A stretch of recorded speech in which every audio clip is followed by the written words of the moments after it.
नमस्कार, स्वागत है आप सभी के इंडियन न्यूज के बुलेटिन में। मैं हूं आपके साथ संगीता। आइए शुरू करते हैं खबरों का सिलसिला। देखेंगे सबसे पहले खबर मनेंद्रगढ़ से। एमसीबी जिले में नगर पालिका मनेंद्रगढ़ द्वारा संचालित मुक्ति धाम में बना शेड अपनी दुर्दशा पर आंसू बहा रहा है, जिस पर निगम प्रशासन का ध्यान नहीं होने से इसने स्थानीय लोगों की दिक्कतें बढ़ा दी है, जिन्हें अंतिम संस्कार के दौरान भारी अव्यवस्था का सामना करना पड़ता है। मनेंद्रगढ़ नगर पालिका का आमा खेरवा के मुक्तिधाम में बना सेड रखरखाव के अभाव में जर्जर हो चुका है, जहां सेड का सीमेंट अक्सर गिरता रहता है, जिससे कभी भी कोई हादसा होने की संभावना बनी रहती है।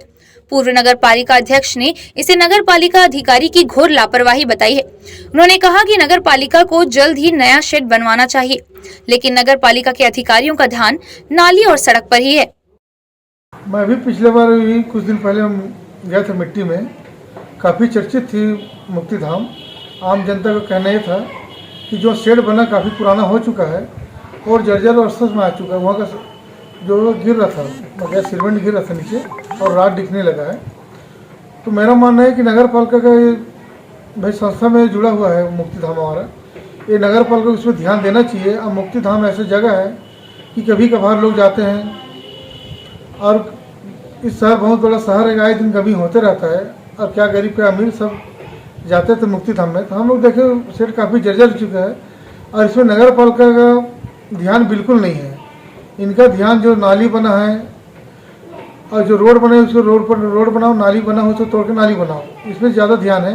मैं नगर पालिका प्रशासन से कहना चाहता हूँ उस मुक्ति धाम को तत्काल बनाएं। और ये मैं लगता है कि ये सीमन जी और अध्यक्ष जो हैं ये चाहते हैं कि उस छत ढलने का इंतजार कर रहे हैं, किसी की मौत का इंतजार कर रहे हैं, ऐसे लग रहा है मेरे को। क्योंकि जो क्षतिग्रस्त हो चुका है तो सीवर अध्यक्ष की जिम्मेदारी है कि वार्ड में जाएं, मुक्ति धाम में जाएं, वार्ड पार्षद की भी जिम्मेदारी है, जाके देखना चाहिए जो कमी है उस मुक्ति धाम में पूरा करना चाहिए।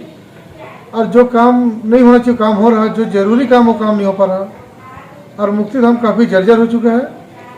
और उसमें मैं बोलना चाहूँगा सीमो साहब से, माननीय अध्यक्ष महोदय से, कि मुक्ति धाम को बनाएं और किसी का घटना होने का इंतजार न करें। कल क्षति यदि किसी पहुंचता है तो पूर्ण रूप से नगर पालिका की जिम्मेदारी होगी। वहीं पूर्व नगर पालिका अध्यक्ष के आरोपों पर अपनी प्रतिक्रिया देते हुए नगर पालिका अध्यक्ष प्रभा पटेल ने कहा कि सभी का फंड अलग अलग आता है। वार्ड का फंड, नाली का फंड, मुक्ति धाम का फंड मेरे द्वारा पूर्व में निरीक्षण किया गया था, जिसको लेकर प्रशासन को भेजा गया है। फंड आते ही जल्द ही कार्य शुरू किया जाएगा। हाँ, मुक्ति धाम की स्थिति तो ठीक नहीं है और बहुत ही जल्दी हम लोगों ने प्रस्ताव भेजा है सूडा को। और आप तो जानते हैं हर जगह फंड की प्रॉब्लम रहती है, हर जगह अलग अलग फंड आता है, जैसे मुक्ति धाम का हुआ, वाटिका हुआ, सुबी पार्क हुआ, इस टाइप से। तो मुक्ति धाम का भी प्रपोजल हमारा गया हुआ है। जब से मैं जीत के आई, जब से ही मैं वहाँ पे सर्वे करने के लिए भी गई थी, देखने जितना हमारे अधिकार क्षेत्र में था उतना तो हमने नगर पालिका के द्वारा करवाया, परंतु अब उसमें थोड़ी फंड की प्रॉब्लम आ रही है और हम चाहते हैं कि मुक्ति धाम और अच्छे से व्यवस्थित हो जाए, शेड बन जाए और भी शेड बन जाए। और मरचुरी का जो है और जो वहाँ पे पीएम होता है वहाँ पे भी शेड नहीं है, तो अध्यक्ष निधि से मैं पीएम का शेड बनवा रही हूँ और बाकी जो यहाँ पे बैठने का शेड है उसकी भी व्यवस्था कर रही हूँ। हमारा एस्टीमेट गया है सूडा में अपने रायपुर में और जल्दी ही प्रस्ताव पास होकर आ जाएगा, तो हम उसमें जल्दी कार्य शुरू कर देंगे। नगर पालिका अध्यक्ष के आरोप प्रत्यारोप के बीच मनेंद्रगढ़ के निवासियों को मुक्ति धाम की जर्जर व्यवस्था से गुजरना पड़ रहा है। अब देखना होगा कि जनहित से जुड़े इस मुद्दे को लेकर नगर पालिका द्वारा किस तरह के कदम उठाए जाते हैं। दुर्ग के गंजपारा कॉम्प्लेक्स के 4 दुकानों में रविवार की सुबह भीषण आग लग गई, जिसका पता सुबह तड़के 4 बजे लगा और तत्काल इसकी सूचना अग्निशमन विभाग व पुलिस को दी गई और अग्निशमन दल ने मौके पर पहुंचकर लगभग 14 गाड़ियों की मदद से आग पर काबू पाया। फिलहाल आग लगने का कारण स्पष्ट नहीं हो पाया है। दुर्ग के गंजपारा कॉम्प्लेक्स में आज तड़के भीषण आग लग गई। आग पहले एक इलेक्ट्रॉनिकल की दुकान पर लगी, जिसने धीरे धीरे अपने आसपास की 4 दुकानों को चपेट में ले लिया। किसी ने आग की लपटें उठते देखी तो तत्काल पुलिस को सूचना दी, जिसके बाद मौके पर अग्निशमन दस्ते को भेजा गया। पहुंचते ही दस्ते ने आग बुझाने का प्रयास आरंभ किया, लेकिन घंटों तक आग पर काबू नहीं पा सके। आग इतनी भीषण थी कि इसे बुझाने के लिए जवानों को कड़ी मशक्कत करनी पड़ी। बताया जाता है कि यह आग सुबह करीब 4 बजे लगी। आग बुझाने के लिए अब तक 14 गाड़ियों का उपयोग किया जा चुका है। जिसमें 9 फोम की गाड़ियां शामिल है। इलेक्ट्रॉनिकल सहित स्पेयर पार्ट्स की दुकान में ज्वलनशील पदार्थ रखे हुए थे। यही वजह है कि आग ने भीषण रूप धारण कर लिया। इस आगजनी से लाखों के नुकसान का आकलन किया जा रहा है। आग लगने का स्पष्ट कारण सामने नहीं आ पाया है, लेकिन शॉर्ट सर्किट से आग लगने का अनुमान लगाया जा रहा है। मौके पर अग्निशमन दस्ते के अलावा एसडीआरएफ और पुलिस के जवान मौजूद है, जिनकी उपस्थिति में आग पर काबू पाने का प्रयास किया जा रहा है। देखिए, आज सुबह जब जैसे पौने 4 बजे पता चला, अग्निशमन दल यहाँ पे तुरंत आके अपने कार्यों में लग गया। ये गंजपारा शॉपिंग कॉम्प्लेक्स है, जहाँ पे दुकान नंबर 9 और 10 इंडस्ट्रेड में यहाँ पे आग लगी है और सुबह से ही पूरा जिला प्रशासन अलर्ट है। माननीय विधायक अरुण गोरा जी भी आ गए थे, मैं भी मौके पे हूँ और जल्द ही स्थिति नियंत्रण में आने का उम्मीद है। तो क्या जानकारी मिल पाई है, किस तरह से ये आगे? अभी पूरी जानकारी नहीं मिली है। जहाँ तक ऐसा उम्मीद है शॉर्ट सर्किट है, ऐसा कुछ बता रहे हैं, लेकिन पूरी तरीके से जब कंट्रोल होगा उसके कारणों का अपने आप पता चल जाएगा। नेता प्रतिपक्ष नारायण चंदेल की पत्रकार वार्ता का जवाब देते हुए प्रदेश कांग्रेस संचार विभाग अध्यक्ष सुशील आनंद शुक्ला ने कहा कि भारतीय जनता पार्टी प्रदेश सरकार को बदनाम करने लगातार अनर्गल बयानबाजी कर रही है, जो मुख्यमंत्री की बढ़ती लोकप्रियता के कारण किया जा रहा है। प्रदेश कांग्रेस संचार विभाग अध्यक्ष सुशील आनंद शुक्ला ने नेता प्रतिपक्ष के पत्रकार वार्ता का जवाब देते हुए भाजपा के पास कांग्रेस सरकार के खिलाफ जनहित के मुद्दे उठाने को नहीं बचे और तो वहीं केंद्रीय एजेंसियों के माध्यम का दुरुपयोग कर रही है। ईडी की विधि सम्मत कार्यवाही को पूरा समर्थन है, लेकिन राजनीतिक विश्ववश कार्यवाही की जाएगी तो उसको लोकतांत्रिक ढंग से बेनकाब किया जाएगा। नेता प्रतिपक्ष कहते हैं ईडी की कार्यवाही को राजनीति से नहीं जोड़ा जाना चाहिए, लेकिन रमन सिंह तो ईडी के आधार पर ही अपनी राजनीति चमका रहे हैं। नेता प्रतिपक्ष सहित तमाम भाजपा नेता जिस प्रेस नोट का हवाला दे रहे हैं वह संदिग्ध लग रहा है। डॉक्टर रमन सिंह ने अपने सोशल मीडिया हैंडल पर ईडी का प्रेस नोट जारी किया, जो यह बताता है कि कार्यवाही राजनीतिक षड्यंत्र है। छापे में क्या मिलने वाला है, यह रमन सिंह को छापे के पहले से ही पता था क्या? यह संयोग है या प्रयोग? आज तक कांग्रेस सरकार मुख्यमंत्री पर भ्रष्टाचार के 1 भी रुपए के प्रमाणिक आरोप नहीं लगा पाए, तो तथाकथित रूप से अधिकारियों की अनियमितता और व्यापारियों के मामलों से सरकार को जोड़कर बदनाम करने की कोशिश कर रहे हैं। पिछले 3 दिनों से भारतीय जनता पार्टी लगातार कांग्रेस पार्टी के खिलाफ में अनर्गल आरोप लगाते राजनीति कर रही है। दरअसल भारतीय जनता पार्टी जनहित के मुद्दों पे कांग्रेस सरकार से सीधे लड़ाई नहीं कर पा रही है, तो अपनी केंद्र सरकार के साथ मिलकर षड्यंत्र रच के राज्य सरकार को बदनाम करने की तमाम कोशिशें कर रही है।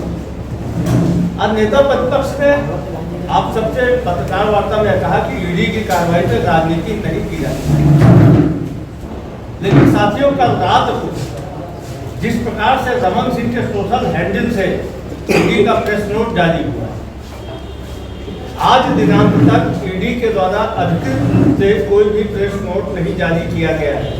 आप ईडी की वेबसाइट में जाके देखेंगे तो 13 तारीख को आखिरी प्रेस नोट ईडी ने जारी किया था। 13 अक्टूबर को किसी जज के खिलाफ कार्रवाई की। ईडी ने कल अपने ट्विटर हैंडल में छत्तीसगढ़ में जो छापा मार की कार्रवाई हुई उसमें 4 फोटो और 3 लाइन जारी किया, लेकिन डॉक्टर रमन सिंह जी के द्वारा कम से कम 2 से 2.5 पेज का प्रेस नोट ईडी के हवाले से अपने सोशल मीडिया में डाला गया।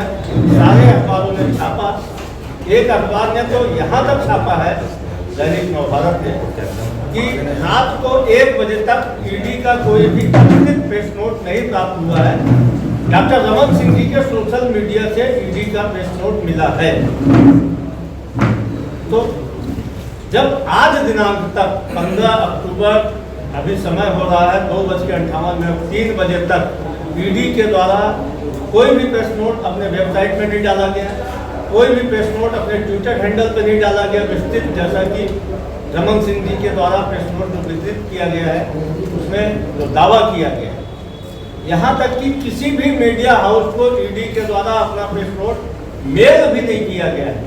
तो डॉक्टर रमन सिंह जी के पास में यह प्रेस नोट कहाँ से आया, ये बड़ा सवाल खड़ा होता है, जिसमें ईडी की कार्रवाई का तमाम ब्यौरा दिया गया है। दूसरी महत्वपूर्ण बात, जो तथाकथित press note doctor Raman Singh ji ने आप सबके समक्ष अपने सोशल मीडिया के माध्यम से प्रस्तुत किया है, पहुंचाया है, उस प्रेस नोट के जो तथ्य हैं उन तथ्यों से मिलता जुलता तथ्य, लगभग उन्हीं तथ्यों को डॉक्टर रमन सिंह जी ने आप सबके समक्ष पत्रकार वार्ता लेकर 3 दिन पहले भी रखा था। तो क्या छत्तीसगढ़ में ईडी की जो कार्रवाई हो रही है वो सारी की सारी कार्रवाई डॉक्टर रमन सिंह जी के तरफ से पूछ के हो रही है? डॉक्टर रमन सिंह जी छापा की कार्रवाई के पहले 3 दिन पहले ये सारी चीजों को बताते हैं कि ऐसा ऐसा है। राजनांदगांव जिले के छुरिया थाना क्षेत्र के झाड़ी खैरी के ग्रामीण ने पत्रकार वार्ता ली, जिसमें ग्रामीणों ने सरपंच पर जमीन समतलीकरण का कार्य में भ्रष्टाचार का आरोप लगाया है। इस मामले में ग्रामीणों ने सरपंच पर लाखों का गबन करने की शिकायत की है। छुरिया क्षेत्र के झाड़ी खैरी के ग्रामीणों ने पत्रकार वार्ता में सरपंच के खिलाफ जमीन समतलीकरण कार्य में लाखों की गड़बड़ी करने का आरोप लगाया है। ग्रामीणों की माने तो जमीन समतलीकरण कार्य में ग्रामीणों ने श्रमदान किया है, जबकि सरपंच ने जेसीबी मशीन का बिल लगाकर राशि का आहरण कर लिया। इस मामले में ग्रामीणों ने सरपंच पर जिले के शीर्षस्थ लोगों के संरक्षण में भ्रष्टाचार किए जाने की शिकायत कलेक्टर से की और उनसे सरपंच पर जल्द जांच कार्यवाही की मांग की है। पंचायत के ऊपर जो भ्रष्टाचार का आरोप लगा है वो गलत है सर, और पता नहीं सर किस कारण नहीं पहुंचे। तो हम लोग गाँव से आए हैं। आरोप उनके ऊपर लगा है, आप लोग सफाई दे रहे हैं जी। क्या कारण है ऐसा? क्या है कारण सर? विकास हो रहा है और विकास की गति को जो आरोप प्रत्यारोप लगा रहे हैं वो लोग रोकना चाहते हैं। ये गलत है सर। कोई कुछ नहीं बिगाड़ सकता है ना, काम के सिलसिले में जाता होंगे ये अलग बात है, लेकिन इससे संबंध में नहीं जाते, ये गलत है। कलामंच चल रहे हैं और पुलिया चल रहे हैं और 2 सीसी रोड प्रगति पर जो मटेरियल्स लग चुके हैं वहाँ में, और अभी और एक सामुदायिक भवन चल रहे हैं, 2 सामुदायिक भवन अभी बनने को है। आदिवासी समाज ने राजनांदगांव में पत्रकार वार्ता ली, जहां आदिवासी समाज से जुड़े लोगों ने डोंगरगढ़ में आत्महत्या करने वाले आदिवासी युवक के आरोपियों को गिरफ्तारी करने की मांग की है। खोरों की प्रताड़ना से तंग आकर आत्महत्या करने वाले डोंगरगढ़ क्षेत्र के युवक विजय नेताम के दोषियों पर कार्यवाही की मांग को लेकर आदिवासी समाज ने आयोजित पत्रकार वार्ता में आरोपी सूदखोरों को गिरफ्तार करने की मांग उठाई। आदिवासी समाज ने पुलिस पर आरोप लगाया है कि उसके आत्महत्या के कुछ दिनों बाद पुलिस ने आरोपियों के खिलाफ मामला तो दर्ज किया, लेकिन आरोपियों की गिरफ्तारी अब तक नहीं की है, जिसे लेकर समाज व मृतक के परिजनों में आक्रोश देखा जा रहा है। आदिवासी समाज ने आरोपियों की गिरफ्तारी की मांग की है। साथ ही आरोपियों को जल्द गिरफ्तार नहीं किए जाने पर समाज ने उग्र आंदोलन किए जाने की भी चेतावनी दी। मांग है कि सूदखोर रसूखदार तरुण हथेल, उसका भाई गब्बर हथेल, अरविंद हथेल और सोनम साहू को तत्काल गिरफ्तार किया जाना चाहिए, क्योंकि इनके प्रताड़ना के कारण ही, इनके गाली गलौज करने के कारण ही, मारपीट की धमकी देने के कारण ही वह अधिक से अधिक प्रताड़ित हो करके ऐसा कदम उठाया है। तो समाज ये चाह रही है कि उनका कार्रवाई हो और उचित न्याय मिले। हमारा समाज भी ये जानना चाहती है कि पुलिस विभाग इतने लापरवाह क्यों है। घटना डोंगरगढ़ की है, टिकरापारा, वहाँ से थाना मुश्किल से 2 किलोमीटर होगा, और 5 तारीख को सवेरे की घटना है और 9 तारीख को अपराध पंजीबद्ध किया गया। ये बहुत ही हमारे समाज के लिए हास्यास्पद है। ऐसा नहीं होना चाहिए। यदि कोई भी अधिकारी ऐसा किया है तो उसके ऊपर कड़ी कार्रवाई होनी चाहिए। हम लोग पुलिस अधीक्षक से मिलेंगे कि आखिर लेट क्यों किए। एक बार फिर मौसम ने करवट बदली। बेमौसम बारिश ने किसानों के माथे पर चिंता की लकीरें खींच दी है। जिले में इस वर्ष खरीफ की फसल खेतों में लहलहाने लगी थी, जिसके बाद बेमौसम बारिश की चपेट में आने की आशंका से किसान परेशान हैं। बेमेतरा में बेमौसम बारिश ने खेतों की फसल पर पानी फेर दिया है। नुकसान कितना हुआ है इसका आकलन करना भी बाकी है। जिले में हरूना किस्म के धान खेतों में पककर तैयार हैं, जिन्हें काटने की तैयारी में है, लेकिन आए दिन खराब मौसम के चलते किसान अपने काम में तेजी नहीं ला पा रहे हैं। किसानों को रोजाना बेमौसम बारिश का डर सताने लगा है, जिसके कारण किसान धान की फसलों की कटाई के लिए मौसम खुलने का इंतजार करते नजर आ रहे हैं। वहीं कई किसान पूरी व्यवस्था और ज़्यादा मजदूरों के साथ हरूना किस्म के धान की कटाई का जोखिम उठाते नजर आ रहे हैं। खराब मौसम में फसलों में लगातार कीटों का प्रकोप भी बढ़ने लगा है। धान में माहू, कटवा और तना छेदक लगने का डर सताने लगा है। बेमौसम बारिश के साथ आंधी तूफान का असर लहलहाती फसलों पर नजर आ रहा है। खड़ी फसल तेज हवाओं के आने से जमीन पर गिर गई है, जिससे किसानों को फसलों की कटाई में परेशानी होगी। वहीं उत्पादन में भी इसका असर दिखाई देगा। किसानों की मांग है कि कृषि विभाग के अधिकारी खेतों का जायजा लेकर राज्य सरकार से मुआवजा दिलाने का पहल करें।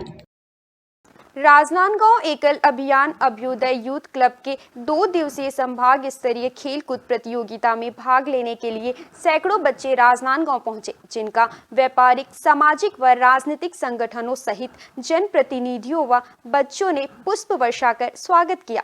संभाग स्तरीय खेलकूद प्रतियोगिता में भाग लेने के लिए राजनांदगांव पहुंचे आदिवासी बाहुल्य क्षेत्र के बच्चों का चैम्बर ऑफ कॉमर्स व विश्व हिंदू परिषद के प्रतिनिधियों सहित भाजपा पार्षद दल के किशुन यदु ने स्वागत किया। इस दौरान प्रतिभागी बच्चे शहर के गंज चौक स्थित बालाजी मंदिर से पैदल मार्च करते हुए महावीर चौक स्थित हनुमान मंदिर पहुंचे। राजनांदगांव एकल अभियान अभ्युदय यूथ क्लब अध्यक्ष कोमल सिंह राजपूत की माने तो इन 480 बच्चों से 32 बच्चों का चयन राष्ट्रीय स्तरीय खेलकूद प्रतियोगिता के लिए किया जाएगा। पूरे छत्तीसगढ़ राज्य स्तरीय खेलकूद प्रतियोगिता यहाँ राजनांदगांव में हो रही है। 2 वर्गों में है, 6 से 8 वर्ष और 6 से 10 वर्ष और 10 से 14 वर्ष के 2 वर्ग में बच्चों का खेलकूद प्रतियोगिता है। ये कुश्ती, kabaddi, long jump, high jump और दौड़ ऐसे करके एथलेटिक्स के 6 खेल का यहाँ प्रतियोगिता होगा। गांव के प्रतिभा को उभारना, उनको एक अवसर देना कि वो अपने प्रतिभा का, अपने कला और कौशल का प्रदर्शन करे। और हम सबकी ये इच्छा है कि दंतेवाड़ा जैसे और अंबिकापुर जैसे, सूरजपुर जैसे वनवासी क्षेत्र की प्रतिभा को हम राष्ट्रीय स्तर पर ले जाएं और वो अंतर्राष्ट्रीय स्तर पर जा कर के खेल में, प्रतियोगिता में भाग ले और गोल्ड मेडल जीते। ऐसे ये बहुत सुनहरा अवसर है। वनवासी बंधु हमारे राजनांदगांव संस्कारधानी में आए हैं और संस्कारधानी की जनता दिल खोल करके इन देव स्वरूप बच्चों का हृदय से उन लोग स्वागत कर रहे हैं। हम शहर वासियों को भी बधाई देते हैं और 2 दिन कार्यक्रम 15 और 16 कल होगा। पूरे शहर के लोग आएँ, इन बच्चों का मनोबल बढ़ाएं। अब वक्त हो चला है एक छोटे से ब्रेक का। आप देखते रहिए इंडियन न्यूज।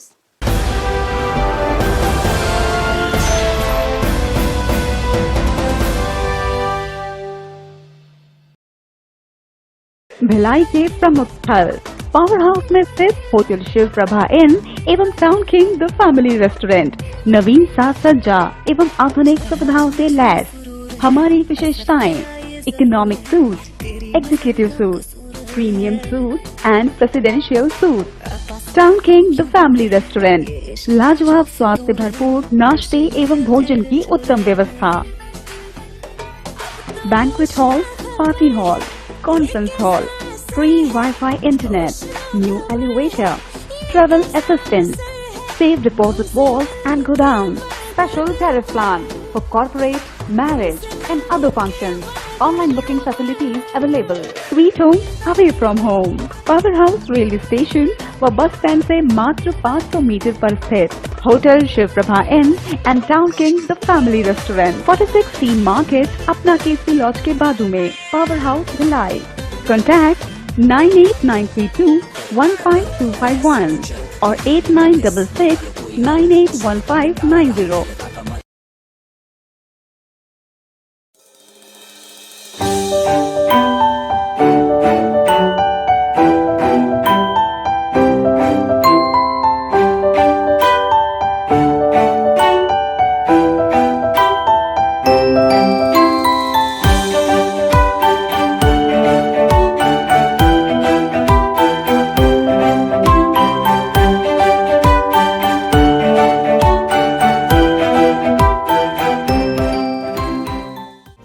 यूनिक प्रोडक्ट्स के लिए आप विजिट करें wahcart.com और अधिक जानकारी के लिए संपर्क करें 740005 74005।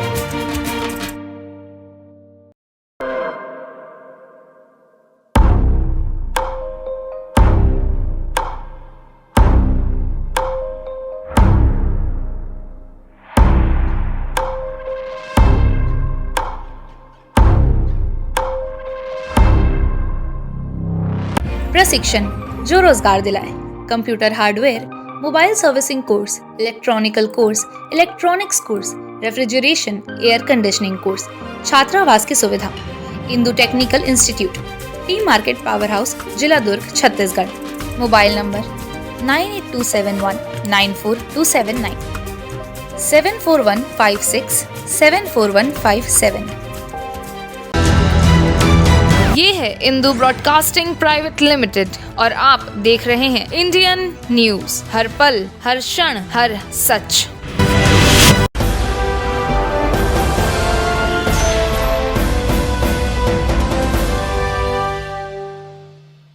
ब्रेक के बाद स्वागत है आप सभी का। देखेंगे खबर बेमेतरा से। उत्तर बुनियादी शाला बेमेतरा में विभिन्न प्रतियोगिता का आयोजन किया गया, जिसमें बच्चों ने बढ़ चढ़कर हिस्सा लिया। बेमेतरा की उत्तर बुनियादी शाला में बच्चों की प्रतिभाओं को निखारने के उद्देश्य से रंगोली बनाओ, थाली सजाओ व दीपक सजाओ आदि प्रतियोगिता का आयोजन हुआ, जिसमें बच्चों ने उत्साहपूर्वक भाग लिया। रंगोली में मानसी और थाली सजाओ स्पर्धा में दीक्षा साहू ने प्रथम स्थान प्राप्त किया। इस दौरान कार्यक्रम की मुख्य अतिथि वार्ड पार्षद रानी डेनिम सेन ने विजेता प्रतिभागियों को पुरस्कृत किया। खंडवा जिले में औसत से अधिक बारिश होने से फसलें खराब हुई, जिससे नाराज किसान ने शासन प्रशासन से मांग की है कि दीपावली से पहले सर्वे कर उन्हें मुआवजा दिया जाए। खंडवा जिले में एक सीजन में औसत बारिश का आंकड़ा 808 मिलीमीटर है, लेकिन इस वर्ष अब तक 1150 मिलीमीटर से अधिक बारिश हो चुकी है। दशहरा के बाद से लगातार बारिश ने फसलें चौपट कर दी है। किसानों का कहना है कि सोयाबीन की फसल कटने की स्थिति में है, लेकिन बारिश की वजह से खेतों में अभी पानी भरा हुआ है। अब जल्द सर्वे हो और किसानों के नुकसान की भरपाई की जाए। वहीं किसानों का कहना है कि हम मजदूरों से उपज आधी आधी बांटने को तैयार हैं, लेकिन खेतों की स्थिति को देखते हुए मजदूर फसल की कटाई करने को तैयार नहीं है। आशंका है कि कहीं पूरी उपज खेतों में ही न सड़ जाए। आधा सोयाबीन निकाल के दे दो, मजदूर बोले कि नहीं भैया इसमें हमको क्या मिलेगा, तो ना मजदूर काटने को तैयार है, ना वो कीचड़ में हमारे को कोई लग रहा है कि कोई इसमें फल्ली निकलेगी कि दाने निकलेंगे। फसल नष्ट हो चुकी है। अब किसान को लागत तो लगभग फसल में 50% लगती है सर। मेरा अनुमान है, मैं भी किसान का बेटा हूँ, किसानी कर रहा हूँ, तो 50% तो लागत लगती है। अब उपज 20% मिलेगी तो 30% का घाटा। और जो आस बनी थी कि अपन बाजार दीपावली का करेंगे, बच्चों के लिए लाएंगे फटाके, जो भी है, घर राशन पानी, तो आप तो किसान हो गया मजबूर, क्योंकि किसान की आदत है कि दवा खरीदना पड़ता है, जब भी बोल देता है कि सोयाबीन आया कि दियो। किसान की आदत ये है। अब कर्जे में गड़ा हुआ है। अब शासन की मंशा क्या है कि बोलने को तो बहुत है, पर अगर कभी थोड़ा बहुत ऊँट के मुँह में जीरा। किसान संघ के प्रतिनिधि मंडल ने बीते दिनों कलेक्टर से मुलाकात की, जिसके बाद अनावादी के आधार पर प्रयोग सर्वे करने के लिए कृषि विभाग और राजस्व टीमों को खेतों में उतारा गया, जहां 5x5 प्लॉट के आधार पर उत्पादन का अनुमान लगाया जा रहा है। मैं कृषि विभाग से हूँ, ग्रामीण कृषि स्तर अधिकारी। ये मेरे क्षेत्र के अंतर्गत ही है, सिरपुर, बावड़ा वगैरह। तो कलेक्टर साहब के आदेश हैं कि ये जो अतिवृष्टि हुई है, ज़्यादा पानी गिरने से फसलों को भी मतलब थोड़ा प्रभावित हुई है, इसलिए हम लोग खेतों में जाके सर्वे वगैरह देख रहे हैं। और इसको उत्पादन में जो कमी हो रही है, इसको देखने के लिए 5x5 का हम लोग प्लाट डालते हैं। उससे जो उत्पादन आता है वो हम डाटा सरकार को भेज देते हैं, वो उसके बाद वो सरकार निर्णय लेती है कि क्या करना है। प्रति हेक्टर मतलब इसमें 8 कुंटल 70 किलो के करीब रहता है। हाँ। जो प्रति हेक्टर है, हाँ। ये 100% आने वाली होगी। अच्छा। और कभी इससे कम आता है तो फिर मुआवजा वगैरह या फिर बीमा कंपनी देती है। हाँ, कर रहे हैं। एक गांव में ज़्यादा से ज़्यादा 2 जगह से करते हैं। अच्छा अच्छा। उससे एक एवरेज निकल जाता है। अभी तो मतलब अतिवृष्टि ज़्यादा हुई है, ये खेतों में भी अपन देख रहे हैं कि पानी भरा हुआ है। छत्तीसगढ़ उच्च न्यायालय के न्यायमूर्ति गौतम भादुड़ी ने रायपुर सेंट्रल जेल से प्रदेश के पहले राज्य स्तरीय वृहद जेल लोक अदालत का शुभारंभ किया। प्रदेश में पहली बार आयोजित इस लोक अदालत में जेल में निरुद्ध बंदियों की रिहाई के संबंध में सुनवाई की जाएगी। जेल लोक अदालत का आयोजन वीडियो कॉन्फ्रेंसिंग के माध्यम से किया जा रहा है, जिसमें राज्य के सभी जेलों की स्थिति की जानकारी ली जाएगी। गौरतलब है कि छत्तीसगढ़ को सुप्रीम कोर्ट में सजेशन दिए थे कि ऐसे कैदी जो 65 साल से ज्यादा के हैं और जमानत मिलने के बाद भी कई कैदी जेल में हैं, जिन्हें जमानत प्रस्तुत नहीं कर पाने के कारण वे छूट नहीं पाए हैं। न्यायमूर्ति गौतम भादुड़ी ने कहा कि इस प्रयास से ओवर क्राउडिंग को कम करने में सफलता मिलेगी। उन्होंने कहा कि छत्तीसगढ़ देश का पहला राज्य है जहां इस तरह का प्रयास किया जा रहा है और हर दूसरे शनिवार को जेल लोक अदालत का आयोजन किया जाएगा। बताने में अत्यंत खुशी है। छत्तीसगढ़ देश का पहला राज्य है जहां पे इस तरह की ये जो हमने स्टेप लिया, ये कैदियों को उनके जो मानव अधिकार है उनको उनकी रक्षा करने के लिए पहला राज्य है सालसा की तरफ से। और इसमें सभी स्टेक होल्डर के इम्पोर्टेंस रहती है, जैसे जेल है, डिफरेंट अथॉरिटीज़ हैं, उनके सहयोग से। और ये जो निरंतर हम ये प्रयास करते रहेंगे, हर शनिवार को ये रखा गया कि हर गैप में एक शनिवार को जेल में ऐसी लोक अदालत रखी जाएगी ताकि उन कैदियों को फायदा मिल सके, क्योंकि ओवर क्राउडिंग से रिजल्ट ये आता है कि उनके मानव अधिकार का कहीं न कहीं हनन हो जाता है। वो आदमी का, आम आदमी का जो राइट है वो प्रोटेक्ट रहे, संविधान की जो मंशा है उसको अपहोल्ड करे, उसी के लिए ये जॉइंट प्रयास है। मुख्यमंत्री भूपेश बघेल के बाद अब विधायक व मंत्री अनिला भेड़िया भी अपने विधानसभा क्षेत्र ग्रामों में जनता के बीच पहुंच भेंट मुलाकात संवाद कार्यक्रम कर विकास कार्यों की सौगात देने पहुंची। छत्तीसगढ़ के मुख्यमंत्री भूपेश बघेल भेंट मुलाकात संवाद कार्यक्रम के तहत राज्य के सभी जिलों में जनता के बीच पहुंच उनकी समस्याओं को सुन दूर करने का प्रयास करने के साथ विकास की सौगात दे रहे हैं। तो वहीं अब इस कड़ी में सरकार की महिला एवं बाल विकास मंत्री व बालोद जिला की डोंडी लोहारा विधानसभा क्षेत्र के विधायिका अनिला भेड़िया अपने विधानसभा क्षेत्र ग्रामों में पहुंच जनता के बीच भेंट मुलाकात संवाद कार्यक्रम कर उनकी समस्याओं को सुन विभिन्न विकास कार्यों की भूमि पूजन लोकार्पण की सौगात दी, जिसके तहत अपने विधानसभा क्षेत्र के ग्राम कुआं गोंदी, लेमौडीही, सुंडोगर, उकारी और कारूटोला गांव का दौरा किया, जहां ग्रामीण मंत्री को अपने बीच पाकर बेहद उत्साहित नजर आए और गीत, संगीत व नृत्य की प्रस्तुति से उनका भव्य स्वागत किया।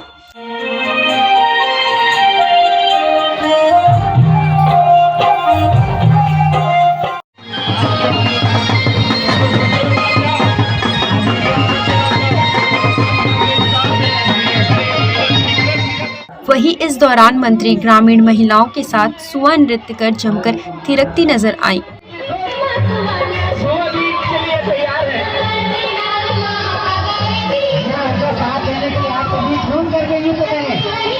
बहुत ज़रूरी है, तभी तो मैं अपनी जनता की समस्याएं या उनके मांग के अनुसार मैं कार्य कर सकती हूँ।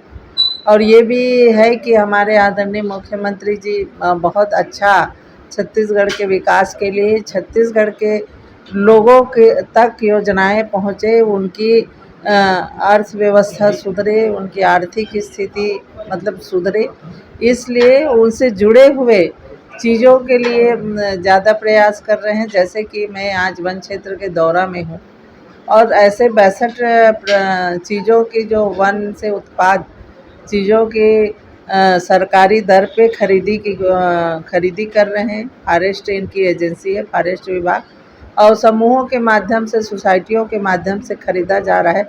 तो वो हमारे वनवासी भाइयों की आर्थिक स्थिति को सुधारने के लिए ही कर रहे हैं।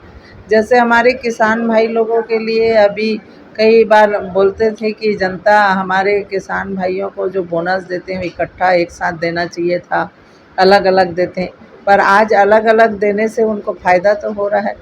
शहर के सुपेला से टाउनशिप पहुंच मार्ग पर बना रेलवे का अंडरब्रिज दुर्घटनाओं को न्योता दे रहा है, जहां ब्रिज के ऊपर लटक रहे सीमेंट के स्लैब की रेलवे और जिला प्रशासन अनदेखी कर रहा है। इंडियन न्यूज इस लापरवाही को उजागर कर रहा है। शायद इस खबर को देखने के बाद प्रशासन जागे और बड़ी दुर्घटना को टाल सके। इस लापरवाही को देखते हुए भी रेलवे प्रशासन और जिला प्रशासन कुंभकर्णीय नींद में सोए हुए हैं। इस गंभीर विषय को लेकर हमारे इंडियन न्यूज की टीम ने जब आम लोगों से उनकी राय जाननी चाही तो उनका जवाब कुछ इस प्रकार का रहा। देखिए ये खबर। आप सभी दर्शकों का एक बार फिर इंडियन न्यूज में स्वागत है। आज हम एक ऐसे महत्वपूर्ण स्थान में खड़े हैं जो कि सेक्टर एरिया और सुपेला क्षेत्र को जोड़ता है। जी हाँ, हम बात कर रहे हैं सेक्टर 6 अंडरब्रिज को, जो दोनों हिस्सों का एक बहुत महत्वपूर्ण हिस्सा है। क्योंकि जैसा दर्शकों आप सभी जानते होंगे कि सुपेला रेलवे क्रॉसिंग को अभी अंडरब्रिज के कार्य के लिए अभी कुछ दिनों से बंद कर दिया गया, जो विगत आने वाले कम से कम 1.5 वर्षों तक के लिए बंद रहेगा। इसी वजह से दोनों अंडरब्रिज, चाहे मोरिया टाकीज की बात कर ले चाहे सुपेला अंडरब्रिज की बात कर ले, तो ये दोनों अंडरब्रिज में ट्रैफिक का दबाव काफ़ी बना हुआ है। और इसी बीच अगर बात करें तो रोजाना लाखों गाड़ी यहाँ से आना जाना करती है।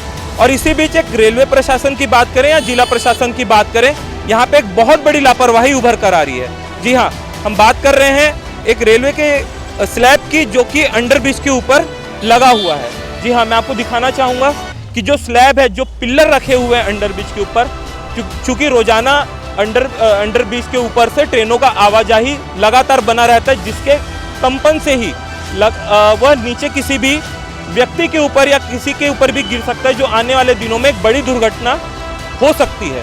परंतु अभी तक इस पे किसी भी प्रकार की कोई भी कार्रवाई रेलवे प्रशासन या जिला प्रशासन द्वारा नहीं की गई है।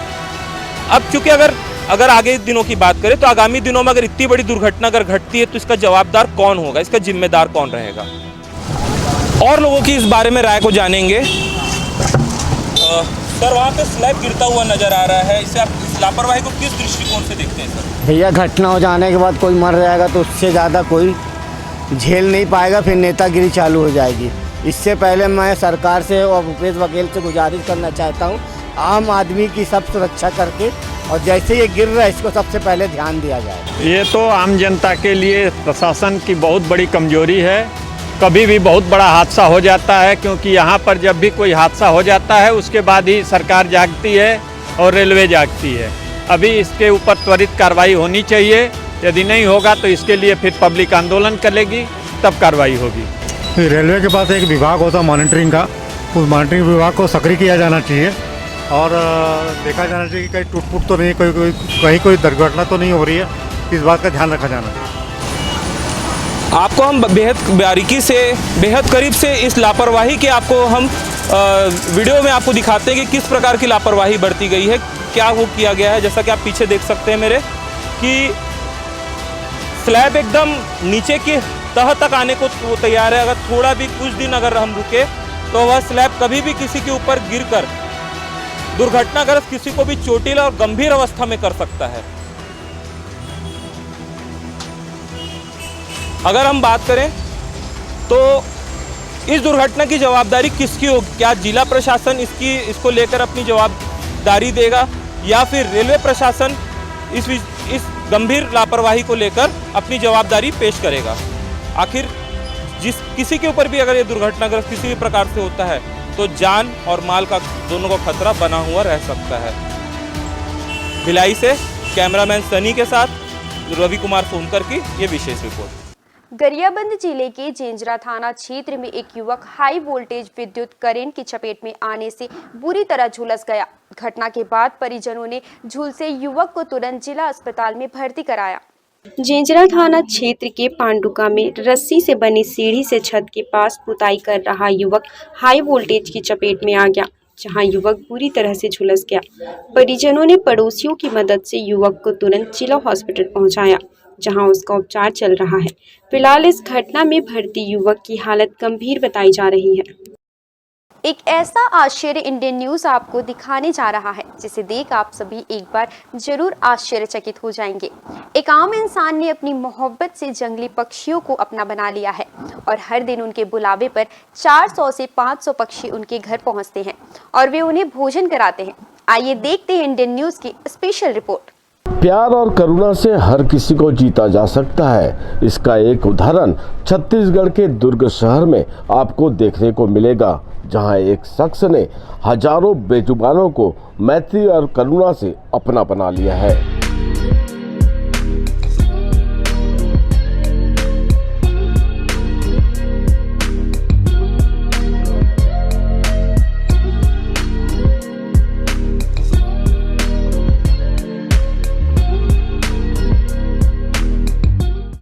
गौर से देखिए इस वीडियो को।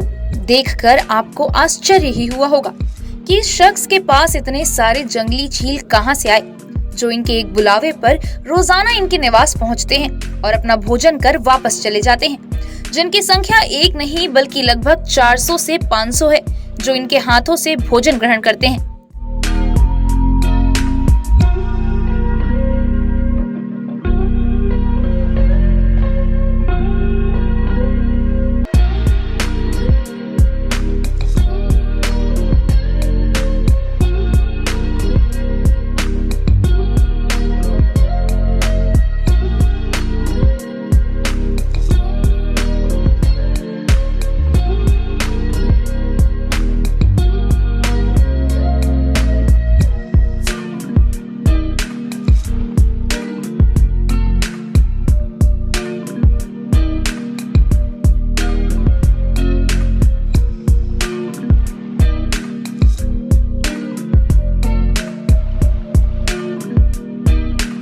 यह सब नजारा आपको दुर्ग के रहने वाले कांति पारक के घर पर देखने को मिलेगा, जहां रोजाना 500 से भी ज्यादा चील और छोटी चिड़िया इनके घर पहुंचती हैं और यह सिलसिला पिछले कई वर्षों से चला आ रहा है। मैं जब मुंबई गया था तो मेरे समधी के यहाँ क्रो देखा, काफ़ी 10, 15, 20 क्रो उनके जाली में आकर के रोज़ घाटी खाते थे। तो मुझे ऐसा लगा ये काम हम लोग भी कर सकते हैं।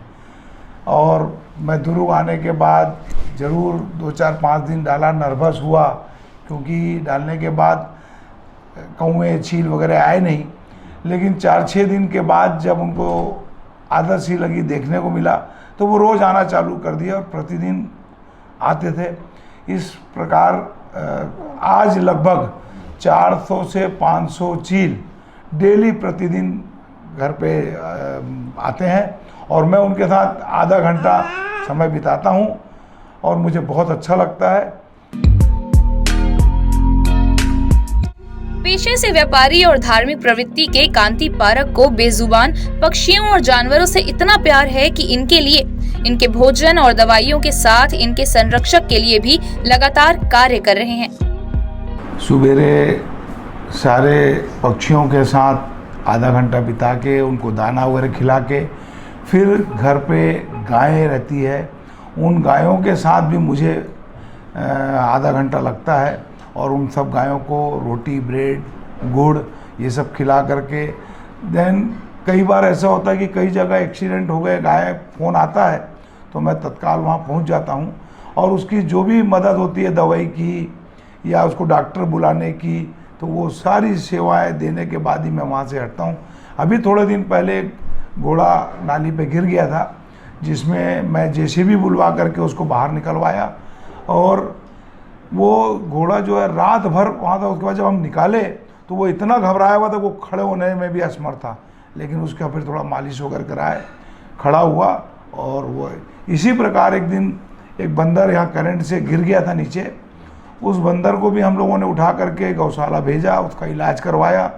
हालांकि वो नहीं बच पाया, हमारी सफलता नहीं मिल पाई हमें। आपको जानकर आश्चर्य भी होगा कि जंगली चील मांसाहारी होते हैं, लेकिन इस शख्स के प्यार का ही नतीजा है कि यह चीलें शाकाहारी भोजन भी बड़े चाव से खाती हैं, जिन्हें गाठियां, चिवड़ा, फाफड़ा जैसे भोजन परोसे जाते हैं और ये बेहद चाव से इन्हें ग्रहण करती हैं। कांति पारक की यह रोज की दिनचर्या है। जिस दिन कांति पारक सुबह समय पर अपने छत पर नहीं पहुंचते तो सारे चील उनके घर के ऊपर शोर मचाने लगते हैं और उन्हें आवाज देते हैं। मैं जब रहता हूँ तो उनको गाठिया, सेव, पपड़ी सब चीज़ें खिलाता हूँ। और यदि जिस दिन मैं नहीं हूँ उस दिन या मैं लेट हो गया किसी कारण बस ध्यान से उतर गया तो पक्षी जितने भी हो इतने ज़ोर से शोर मचाते हैं कि मुझे याद दिलाते हैं कि तुम मुझे खाना देना भूल गए हैं। और सबसे बड़ी बात यह है कि चील जो है मांसाहारी होने के बाद भी हम लोग जो शाकाहारी देते हैं तो बहुत चाव से उसको वो लोग ग्रहण करते हैं। जब हम लोग डालते हैं तब समझ में आ जाता है कि कितने चाव से ये उस गाठी को, सेव को, पपड़ी को खाते हैं। मैं जब ऊपर दाना डालने जाता हूँ तो एक एक दाने को ऊपर फेंकता हूँ तो वो नीचे नहीं गिरने देते हैं, ऊपर से ही कैच कर लेते हैं। और कई बार तो आपस में पक्षी भी टकराते हैं लेकिन वो समझ जाते हैं। कांति पारक के परिवार में 2 बेटे व बहू के साथ उनकी धर्म पत्नी रहती हैं। जिस दिन कांति पारक अपने किसी काम से शहर के बाहर होते हैं तो उनके पुत्र इन चीलों को भोजन प्रदान करते हैं। कांति पारक का मानना है कि जब कोई इंसान को ऊपर वाले ने धन संपन्न बनाया है तो उन्हें दिन दुखियों के साथ बेजुबान पक्षियों और जानवरों की सेवा भी करनी चाहिए। ये प्रेरणा मुझे प्रीति सुधा जी महाराज साहब से मिली आज से लगभग 18-19 साल पहले, जब उनका यहाँ चातुर्मास था। तब महाराज साहब मुझे कहते थे कि कांति भाई आपके पिताजी लोग दुर्ग क्यों आए राजस्थान छोड़ के। तो राजस्थान छोड़ के इसलिए आए कि वहाँ कुछ नहीं था, तब यहाँ आए। और आज आपको भगवान ने, ऊपर वाले ने सारी चीज़ें दी है, तो आप किसी से भी ब्याज में पैसा लाते तो कहीं पे 50 पैसा, 1 रुपया ब्याज आप देते, तो क्यों नहीं आज ऊपर वाले ने आपको सब कुछ दिया है तो आप कभी ये सोचें कि 10 पैसा ब्याज उनको भी दें। तो ये प्रेरणा उनसे मिलने के बाद मुझे ये जिज्ञासा हुई कि क्यों नहीं मुझे ये वाकई जीव दया का काम करना चाहिए। और उस जीव दया में मैं आज पिछले 20 सालों से लगा हुआ हूँ और धीरे धीरे अब 12-15 सालों में बहुत बड़ी उपलब्धि में आ गया हूँ मैं। दुर्ग शहर में रहने वाले कांति पारक एक गौशाला में भी अपनी सेवाएं देते हैं और सड़कों में दुर्घटना में घायल गायों के इलाज और उनकी सेवा कर उन्हें स्वस्थ करना उनका लक्ष्य है। उनकी पत्नी पुष्पा पारक भी इनके इस पुण्य कार्य में पूरा साथ देकर अपना पत्नी धर्म निभाती हैं। वो भी मानती हैं कि भगवान ने उनके परिवार को संपन्न बनाया है तो उनका एक अंश इन बेजुबानों को देकर इनकी मदद किया जाना चाहिए। हम इनके काम की बहुत सराहना करते हैं, ये बहुत अच्छा कार्य कर रहे हैं और हमारे परिवार के सब लोग इनके कार्य में बहुत मदद करते हैं, कंधे से कंधा मिला के चलते हैं। ये जो भी बात बोलते हैं हम लोग उसको मना नहीं कर सकते। हम आम जनता से और सभी से ये निवेदन करते हैं कि भगवान ने आपको सब कुछ दिया है, आप सब बात में सक्षम हैं, तो आपको बेजुबान जानवर, पक्षी की मदद करना चाहिए और उनको अच्छा जीवन जीने को मिले, यही प्रेरणा देना चाहते हैं।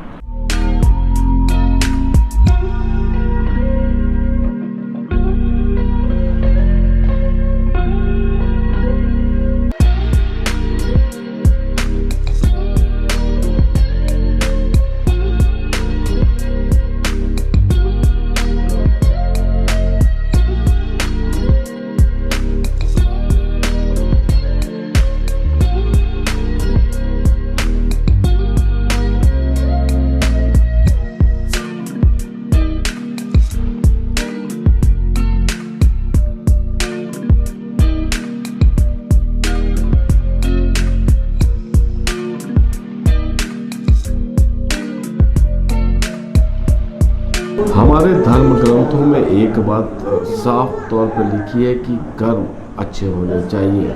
जिस प्रकार दुर्ग के रहने वाले पारक परिवार का जिस प्रकार जो कर्म है, ये लोगों को एक चीज़ सिखाता है कि अच्छे कर्म करें ताकि जो बेजुबान जानवर है, पक्षी, उनकी मदद हो पाए। वीडियो जर्नलिस्ट राज यादव के साथ सतीश बौद्ध, दुर्ग।